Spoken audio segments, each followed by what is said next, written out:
Welcome back to the Communication Mastery Podcast with me, Mark Burlinson. In this season in 2026, we're going to spend some time looking back and replaying some of the episodes that some of you have asked about in your comments. And in between those, I'm going to be back with little snippets each week of helpful information that you can put into practice in your business, in your life, to help you grow your communication mastery. I've got some exciting news this week because we're just coming online with a whole expansion of the Communication Mastery program, where a lot of what we've talked about in previous episodes has been rooted in that tool that I described at the beginning of the podcast called the Life Languages, where we have 7 different languages that each of us has in our profile in a unique blend. And that's a very valuable tool. But over the last couple of years, Life Languages International have also been investing a great deal of time and science into developing a business-focused model, a communication intelligence platform called Communication IQ.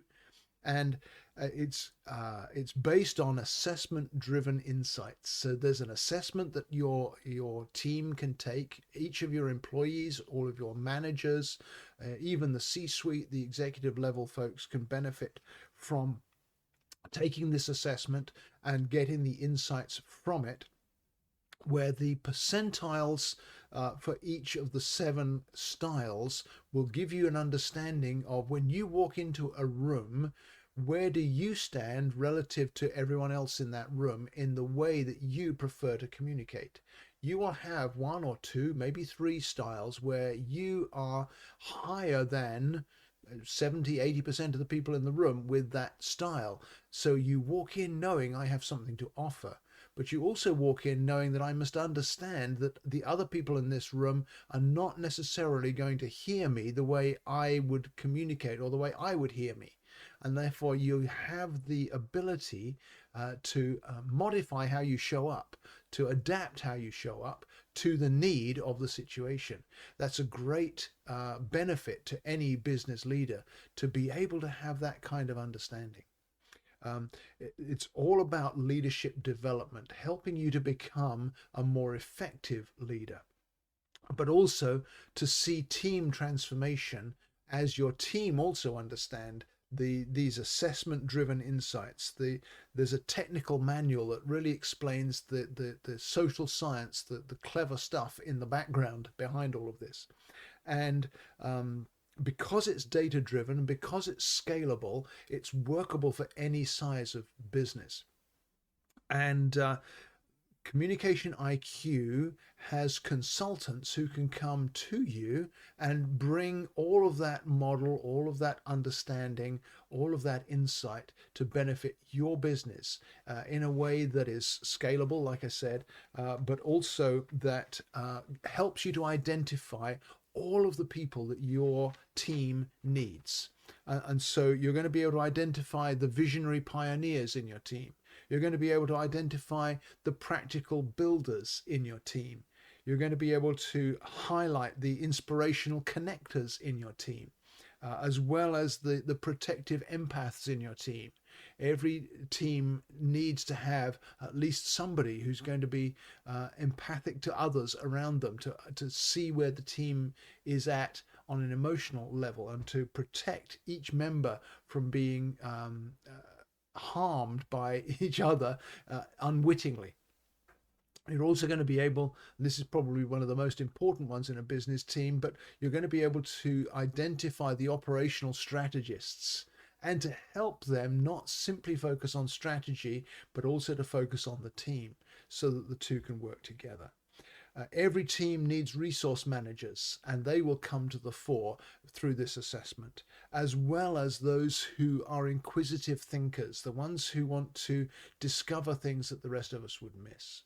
So those 7 unique individual styles are all present in your team, and you will be able to identify them through the Communication IQ assessment that is then applied through a planned program, a carefully designed program of consultancy, of coaching, of interaction over time This is not one of those, one-day workshops that everybody forgets about in 3 weeks' time. This is a way of embedding communication into your culture as a business, and it's bringing life to your team in a way that maybe haven't experienced before. And when you can see the results of the assessment, then you're going to be able to identify what's the biggest takeaway for your business, for your team, for your department, and then to be able to think through with the consultant what areas need more focus, what areas need more development, what areas need more skills grown into their team members. What's an area that you'd like to develop further that will benefit your goals as a company, your goals as an enterprise? And then how will you apply some of those insights in your everyday life? The way you operate day by day. Are the ways that you're building your team and maintaining your team and envisioning your team, are they working effectively? Or are there ways that you can change the focus and adapt the communication in order to be even more fruitful, even more effective? So that's the Communication Intelligence Platform, the Communication IQ program, and it's coming out into the wild right now as this podcast is being released. And so if that's something that you think would really benefit your business, I'd love for you to let me know, because I can get you into discussion with Communication IQ so that you can benefit immediately from some of the strengths of this new program. Life Languages is not going away. It will still be around for anybody to use, and it's another valuable tool in business as well as in other areas of civic organizations, non-profits, churches, families, community groups, and so on. But the difference between the two is that Communication IQ is very strongly science-based with these percentile scores, the norms that can be developed even for your own business. What are the norms of each of those 7 communication styles? And how do we compare to the norms? And what are the changes over time with those norms? Whereas with the Life Languages, they're more like percentage scores. How much of each language do I identify with? How much of each language do I speak fluently? How much of each language do I have in my own profile to be able to bring to interactions with others?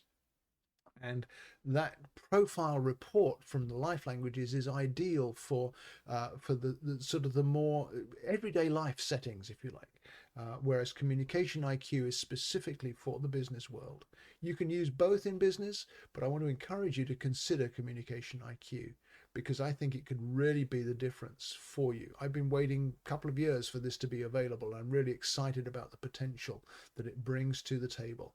And so every business that reaches out to me, I guarantee you, I'm going to make sure you get to the front of the line to be able to take advantage of this new communication profile, this new platform that's all about development of your team, transformation of relationships within your company, and leadership development so that the cream rises to the top and you benefit most from all of the strengths of the people you've hired. So let me know if that's of value to you, and I'd be glad to have a discussion with you about where do we go from here to make the most of Communication IQ for your business. And if you're not in business, you're just listening to the podcast, remember Life Languages is still a very valuable thing for you. And you can retake your profile and get a fresh understanding of where you're at in communication. Let me know how I can help you with that as well. Business owners, go straight to my website now, send me a message and say, hey, yeah, this sounds like it would be good for me.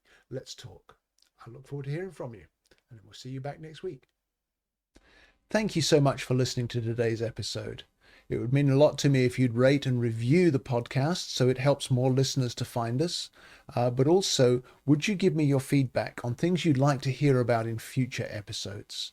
And remember to share the episode with a friend if you see something that would benefit them as well. You can reach me with feedback through my website at markburlinson.com.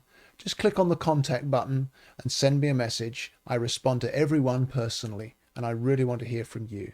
So thank you again for listening, sharing, reviewing, and giving me your feedback.